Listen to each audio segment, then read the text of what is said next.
Welcome to the Heal Yourself podcast, where we dive deep into all things healing. I'm Denise, a speech language pathologist and a self-love coach for adults and teens. And I'm Kira, a traditional naturopath and functional nutritionist, and we are here to guide you through the transformative process of healing your body, mind, and soul.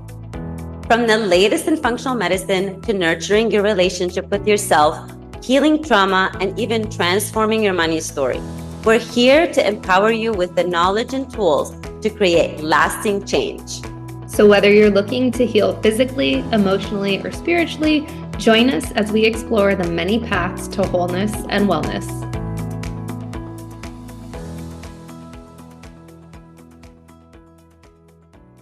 Hello, everyone. Welcome back to another episode of Heal Yourself podcast.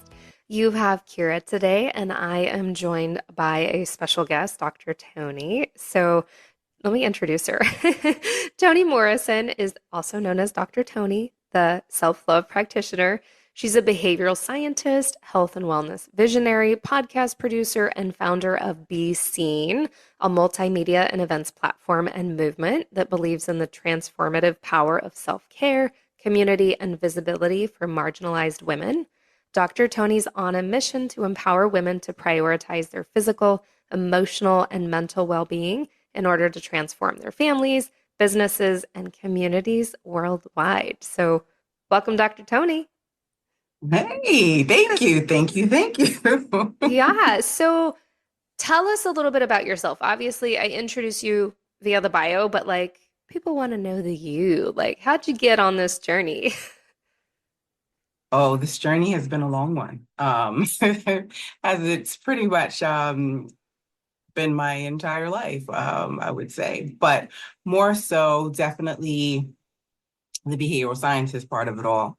That's my education, of course, and my degree. And then everything else kind of just fully aligned with, a background in social work and case management and management of case workers, and then going into hospital. I was like the what was it? Hospital advocacy, hospital, yeah, public health, and the business end of hospital health and practice management. Yeah, all that good stuff tied into one, and then just my own spiritual journey and my healing journey, all combined with all that wonderful craziness, brought me to this place where I am today. Which is crazy because I feel like that totally clinical hospital side could take you one way. So it's interesting to see you've come over to the dark side with us. That's what I'll call it. Absolutely. Absolutely. Yeah, I ran. Yeah. Because honestly, Was there something that propelled it?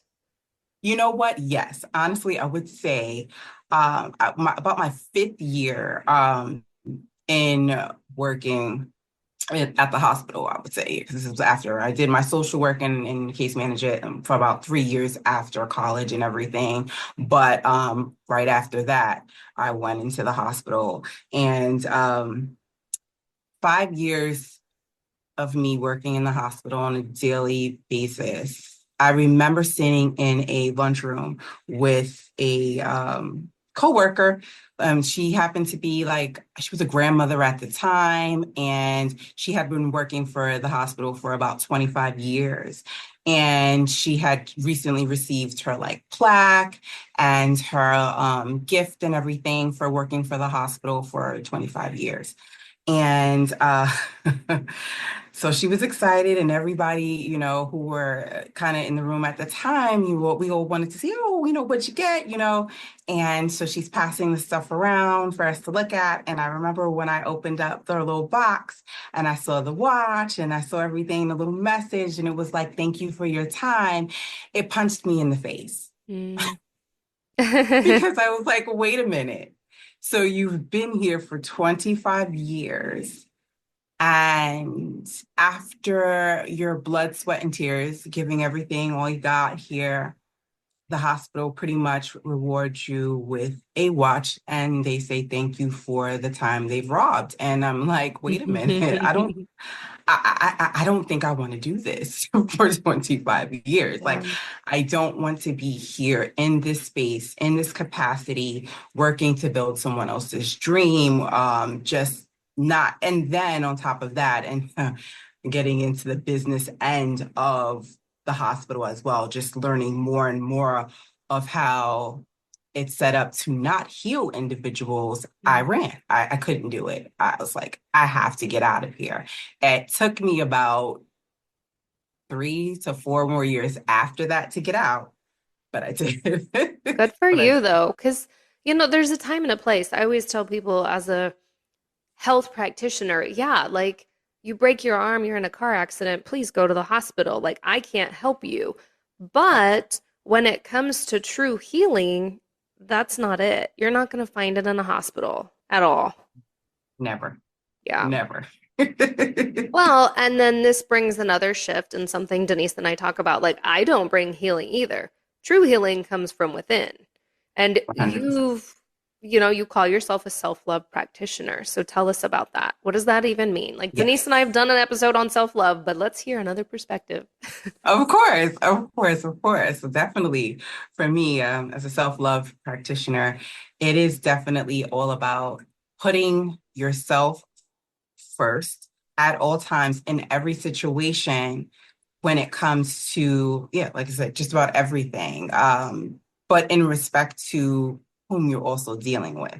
I am a mother, I am a wife, I, I have friends, I'm a sister. I, for many years, was even the sole caretaker of my disabled mother. So there are many levels to this. But deciding to put myself first made me was one of, well, is one of the reasons why like I say, I practice what I preach. I had to have a long conversation and a long look at what was going on in my life several different times throughout it, just to check in and say, wait a minute, I'm out of alignment. Something's not right, and I can't figure it out. And each one of these times that I've been in the situation, it's almost taken me down to my knees to let me realize that this you're going to literally, and this happened last year, one of my last incidents, you're going to die if you don't fix this. Like, this is killing you. This is killing you. And therefore I have to, no matter what, check in with me before I can check in with anyone else. Daughter, mother, husband, co-workers, it really, or staff, wherever you are in your life, you have to put yourself first, mainly because no one can live your life but you. It's all your own. No one's going to make you drink water. No one's going to make you go to the bathroom. No one's going to make you shower. None of those things anyone outside of yourself can do for you. These are things you have to choose to do for yourself every day. You have to breathe for yourself. You have to live literally for yourself, and therefore loving yourself and truly loving yourself in every aspect or in every dimension of wellness is where I love to dwell, as a behavioral scientist. Loving yourself through every dimension and every aspect is what makes you better, so that you show up in the ways that other people who need you can benefit from you, and can utilize your help and your love and care and all that good stuff. Because I think that's what people don't really understand, women especially. Oh my goodness. Like, yes, no one's ever going to love you the way you love yourself. It's just impossible. It's literally impossible. Not your husband, not your man, your not your babies. And I can say that too because I even know women, my mother especially, was one of the people who said, well, I'm gonna have this baby because I want someone to always love me. Mm, And that's never a reason to have a child. You can't put that type of pressure on another individual mm, when that love you're obviously seeking is coming from, it needs to come from within. it does. And this is it's such a hard one. You said for women and also for mothers of like, well, no, I can't put myself first. That makes me selfish. But does it? That's the thing. Yes. Even in an airplane, like they tell you, okay, before you can help anyone else here in an emergency on this airplane, you must put your oxygen mask on first. And it's true, even with your children. Yeah. If you are not breathing, if you cannot breathe, there's nothing you can do for your child. Yeah. You have to be able to breathe. And that's the thing. We can look at it from so many different perspectives of like, okay, you're not taking care of yourself mentally, emotionally, spiritually, whatever, right? Like, it doesn't have to be anything big, but it's like, okay, I never take time for myself. Okay, years of doing that and never taking time for you, what's going to happen? You're going to start to fall apart. You're going to get resentful. You're going to have all these emotions coming up that aren't serving you. And guess what? Now you're not showing up as the best mom, the best wife, the best whatever. Not So even showing up at all eventually. exactly. And that's the thing. People don't realize like when we say love yourself and put yourself first, it doesn't mean to ignore everyone in your life. Like, don't go Absolutely sit not. and meditate for 8 hours a day. That's not what we're saying over here.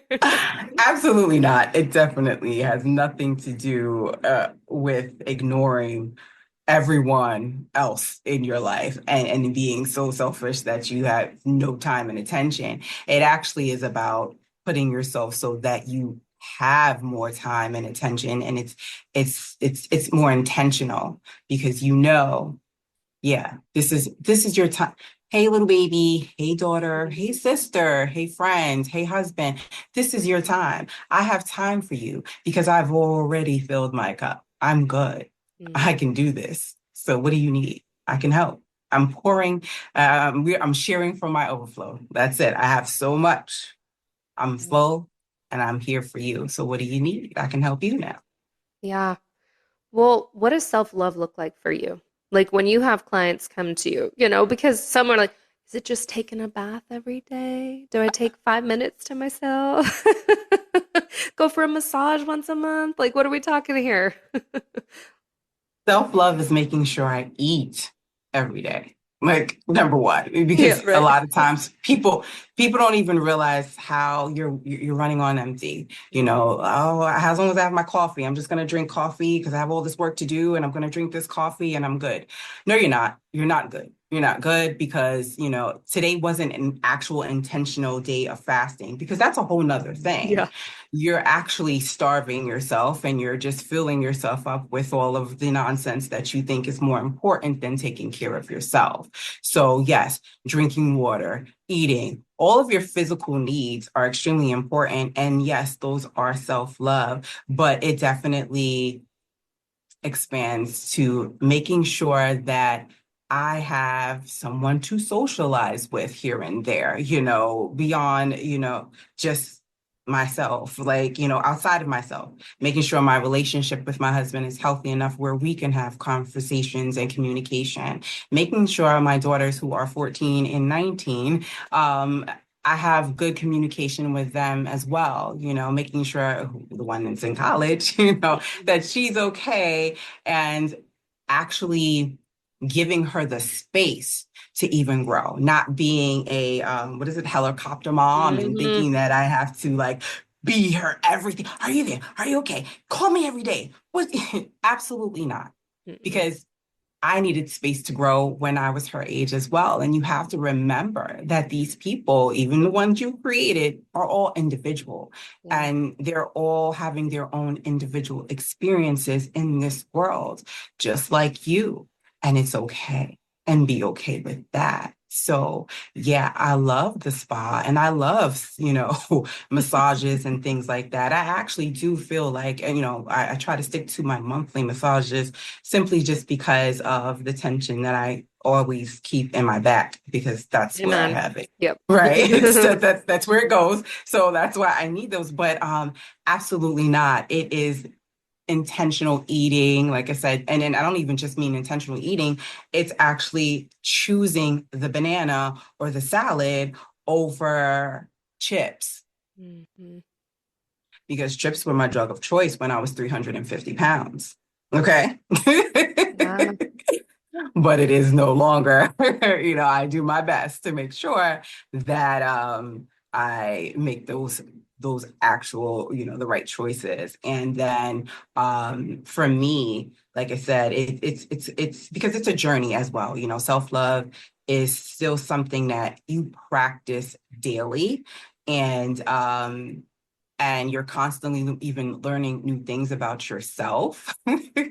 And to the point where last year I didn't realize how much I was ignoring a pain that I was dealing with on a daily basis. And come to find out, my body was in sepsis because I was wrongly diagnosed. Oh my goodness. I was told I had a virus and had a little, some antibiotics, and the virus was supposed to knock it out and go away, when literally I had two different bacteria, one being E. coli, eating away at the intestines Mm. of my intestines actually, for an entire what? 4 months, Wow. 4 or 5 months. Right. Because, by the time it actually got caught in the spring, right after my birthday, I went to the hospital and then doc is like, and the only reason why I went and because I was actually having septic symptoms and didn't know because everyone thought, oh, I think you're having a stroke. And I'm like, really? And it wasn't a stroke. I was actually having septic symptoms. And she's like, yeah, we need to operate ASAP Wow. today, right now, because you're in sepsis. Like, this is it. And I'm like, huh? What? How the heck did this So happen? how did I get here?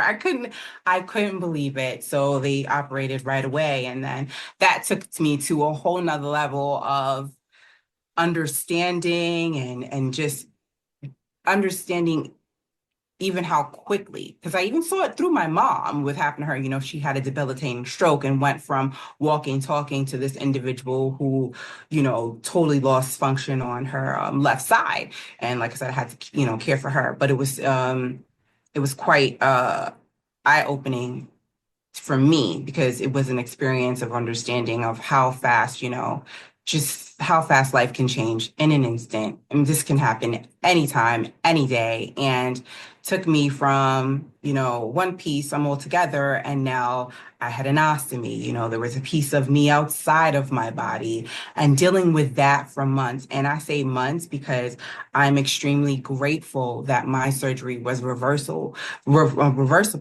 But my heart goes out to actual individuals, cancer patients, people that I've known and spoke to who have to live with that specific detail or disability, because that's what it is now, for the rest of their lives. It's heartbreaking, but I understand it. And there's even, a level of mental healing for sure and emotional healing you have to go through when that is your new reality. And so because mine was only temporary, it really, really, hit home. And I was, like I said, super grateful that I'm back, and I'm whole again in that sense. But I would never, ever, ever take any day, any moment for granted anymore. I do my best, and so there was one key piece, I guess, that I was missing with my health because, like I said, I've healed my own diabetes, I've healed my own hypertension. Yeah, I had hypertension and obesity, all these good things that I've gone through, and then even that situation with my insides there, I still didn't realize that I was suffering so seriously from anemia. I had been diagnosed right after my 14-year-old, a couple years after that. And so, I was okay for a long time until what was that, the week right before the election? Yeah, literally. The week right before the election, I had a few symptoms, weren't paying attention to where they were coming. I'm working out, thinking, okay, I think I'm just tired this day. And then I couldn't walk for a whole day, and I was lightheaded on one day. And then by that Saturday, I was having chest pains like I've never had in my life. Rushed me to the hospital. They looked inside, gave me an entire painful angiogram. That was the time because they thought they treated me as a stat. They thought I was having an actual full-on heart attack. So they went in, they're looking, praise God, they couldn't find anything. I would say they really couldn't find anything, but assumed I was having a SCAD.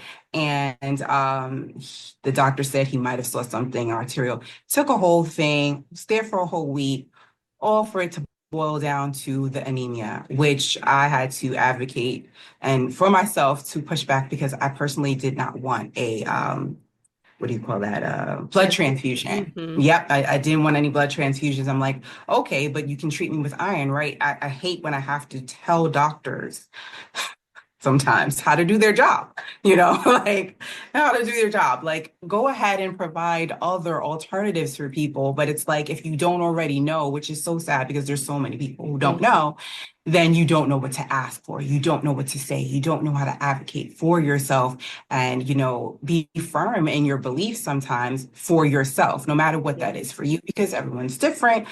And so basically, they were eventually just admitting they were keeping me in the hospital to treat me with vitamins. And I'm like, well, if that's your only solution right now, I can leave and go do this myself. And definitely, for the past, it's been 3, 4 weeks now, personally, I've been doing just that, going to get my labs done every week and just checking. And my numbers are constantly going up because of the changes that I've made to stay on top of that, amongst like just making sure I eat every day. No, let's make sure we take your supplements and everything that you need to continue. Also, because I don't eat meat, that didn't help. I did that a long time ago. I didn't want to. I'm not necessarily a vegan, but I live more of a vegetarian lifestyle, sometimes pescatarian, but left the pescatarian part once the shrimp made me sick. So that was a whole nother thing. Shrimp was shrimp was the real issue as far as to why I had the intestinal issues. But yeah, it just definitely kind of changed everything. And that bring me to another level of awareness where even a SCAD, I had no idea what a SCAD was. And many people don't, I don't think, because it affects women in their 40s to 50s, especially. It's a heart attack that you'll never see coming. You don't know you can have it. And it's to me, it doesn't seem, I've never heard, like, we all hear about heart disease and things like that, how devastating all these things are. But I've never heard anything about a SCAD until they presented that information to me in the hospital. And I'm like, what do you mean? This can, yeah, women, of this age, and I'm like, what? Wait, who knows this? Like, none of my friends know what this is. And I'm like, we're all around that age. What's going on? Like, did you know? I know, yeah, menopause is one thing, but a SCAD is another. And you got all these other things going on, girl. Yeah, It's it's a lot. a whole lot. It's a whole lot. It's a whole lot. And so, yeah, just that's self-love to me. Yeah, Mhm. taking care of everything you got going on and really focusing on being intentional about every aspect of what you got going on, for sure. Sleep, rest, going out there, getting your finances in order, making a budget, staying on a budget, you know, It's just everything. It's it's it's literally everything. every aspect. And that's the thing. I laugh That's about love. get a massage and do this. And I'm like, that is an act of self-love or an act of self-care, but it's not ongoing self-love. And that's the thing. I tell my clients the basis of all health is self-love because you can't make those daily decisions out of despise for yourself. Because when you do, it's reaching for the Doritos. It's not resting. It's not saying no. It's not having boundaries. It's all of that stuff. And so the more you can love yourself, the more you go through your day of, am I doing this thing out of love? Oh, or is it something else? Exactly. Exactly. You never want to, I guess, put yourself in a position where you're not first or you're not thinking about yourself, or because it then turns into sacrifice.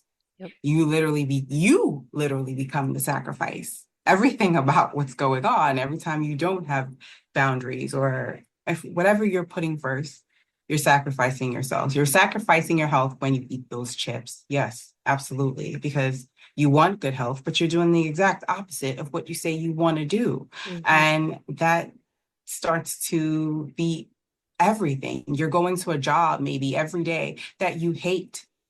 And why? Mm-hmm. Because you don't want to be there. You're sacrificing yourself because you're not trying to find alternatives, or be honest with yourself at what you're actually good at, what your best skills are and where you can find that elsewhere, whether that's, another company, a different role, or totally leaving and taking those skills and starting something else for yourself.